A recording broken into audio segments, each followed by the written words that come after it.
O presidente Jair Bolsonaro participa esta manhã da reunião da cúpula dos BRICS.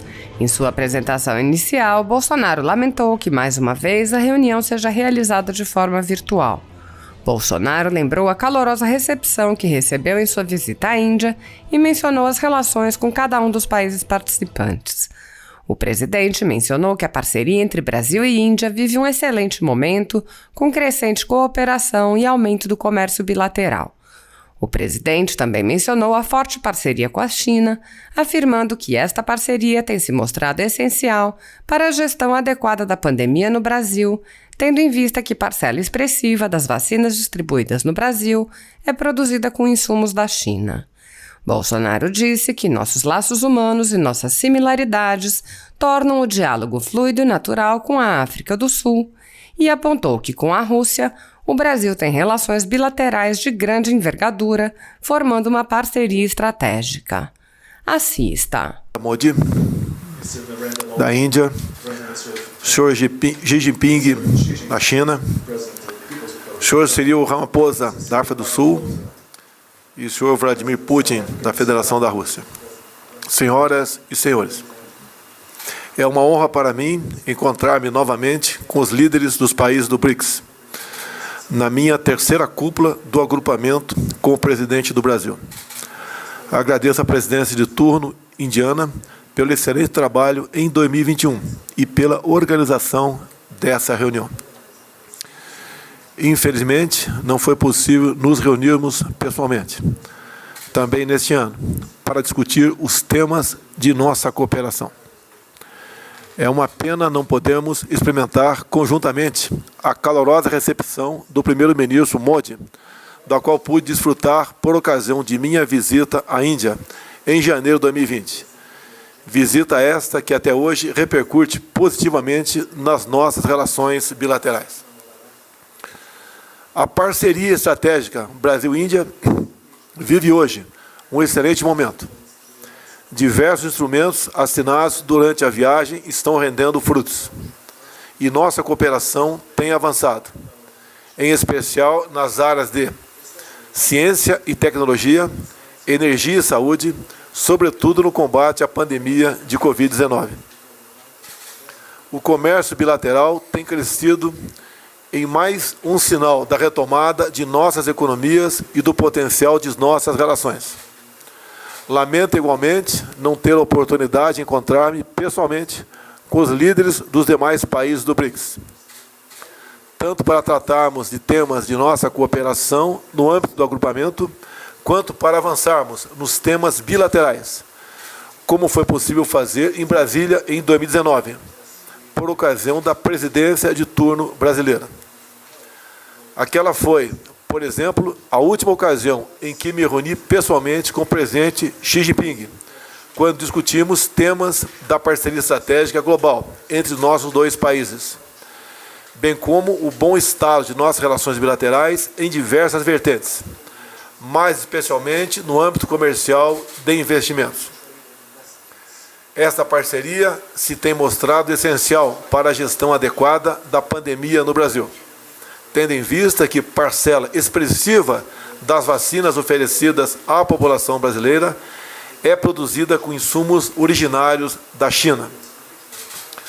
Também mantemos uma parceria estratégica com a África do Sul há mais de uma década e, juntos, temos contribuído para desenvolver dinâmica própria de coordenação em favor do fortalecimento do BRICS.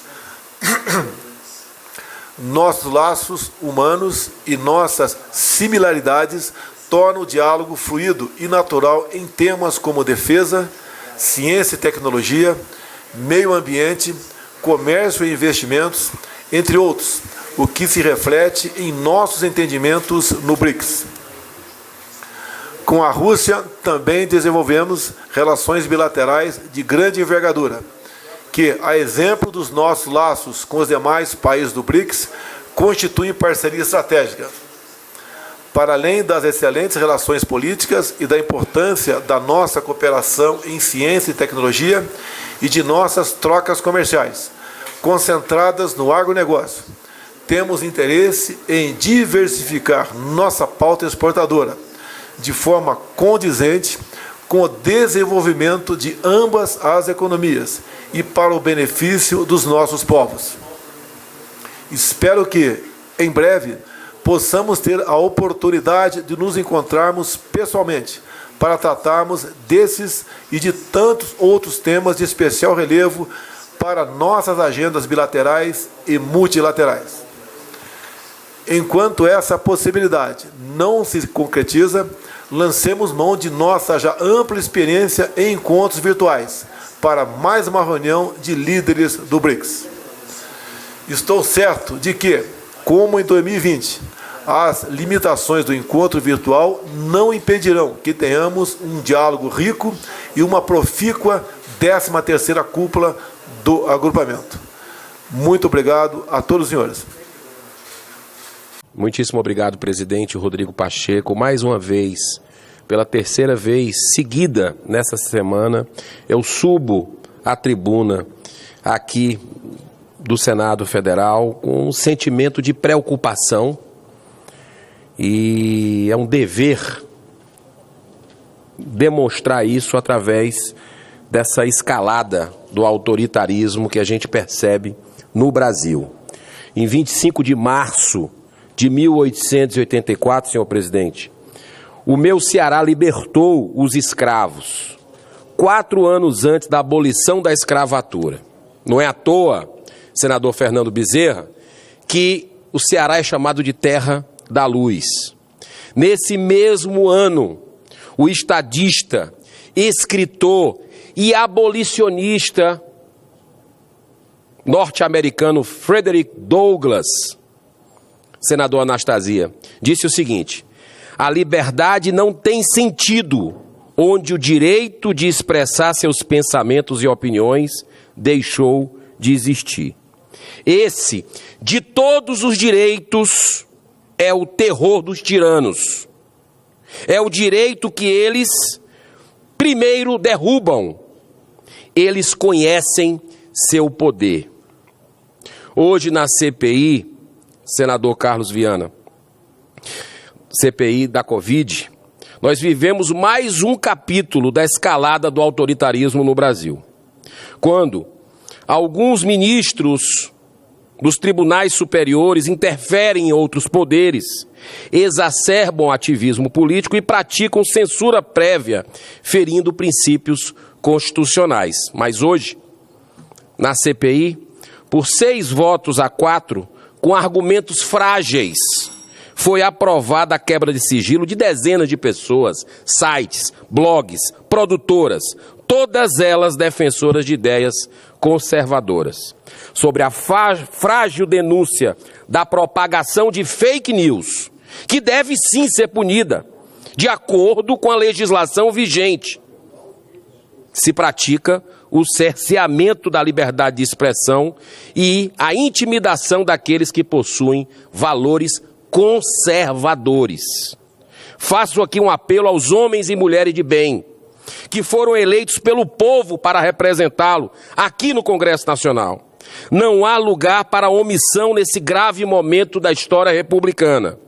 O dia 7 de setembro, para mim, não está associado à independência do Brasil apenas, mas também ao grito de liberdade que 33 anos antes foi violentamente reprimido no que ficou conhecido como Inconfidência Mineira. Para encerrar, eu estarei sim, senhor presidente, nas ruas, no dia 7 de setembro, não porque o presidente da República está chamando, mas sim porque é hora de defender um dos direitos mais fundamentais garantidos pela Constituição, o direito de expressar livremente as minhas ideias, pela liberdade do Brasil. Senhor presidente, eu queria aproveitar, já encerrei, só para dizer que tomei conhecimento da sabatina marcada para terça-feira do Procurador-Geral Aras, a recondução.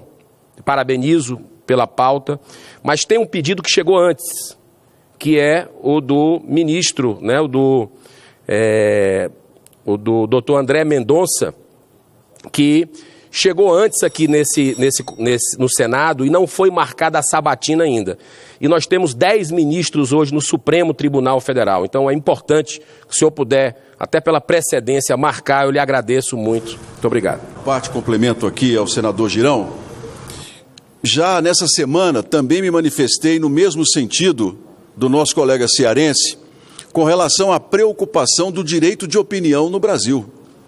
Sob o manto das ameaças, e que realmente nós temos que levar em consideração que os membros do Supremo, eles precisam agir quando realmente existe algum tipo de agressão a eles, porque nós não podemos admitir nenhuma pessoa da vida pública sendo muitas vezes colocada em situações de risco, de maneira nenhuma. Mas nós também não podemos aceitar que blogs que tenham ideias diferentes, que critiquem a justiça eleitoral, que façam críticas à própria política, sejam cerceadas. Você tem aqui, senador Girão, o exemplo do que está acontecendo no Afeganistão. O líder dos talibãs tem nas redes sociais total liberdade de falar o que quiser, inclusive com as imagens de execução de mulheres, execuções sumárias no meio da rua, a condição de pessoas presas de forma subhumana, estão lá colocando as ideias deles. E nós aqui no Brasil, desses últimos tempos para cá, temos visto os tribunais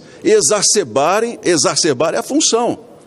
Com todo o respeito que tem ao Judiciário, ao próprio Supremo Tribunal Federal, mas é hora de nós começarmos a questionar sobre isso.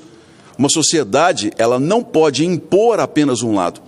Os conservadores, como o senhor citou, os cristãos, os espíritas, nós temos o direito de nos manifestar da maneira que nós queremos nas redes sociais. Não cometemos nenhum crime de injúria, não cometemos nenhum tipo de racismo, nada. Apenas colocamos as nossas ideias, que têm sido apagadas, muitas vezes por decisões judiciais, nos sites, nos blogs. Então é hora de nós gritarmos realmente pela liberdade, para que o país tenha diversidade de fato. Não só diversidade para um lado, mas diversidade de ideias, de posicionamentos, diversidade de pessoas que querem conviver bem, se respeitar, mas com princípios fundamentais, que são diferentes na sua essência. Isso é o país, é o parlamento. Então concordo, parabenizo Vossa Excelência com esse discurso e caminho no grito pela liberdade de opinião em nosso país. Parabéns, senador Girão.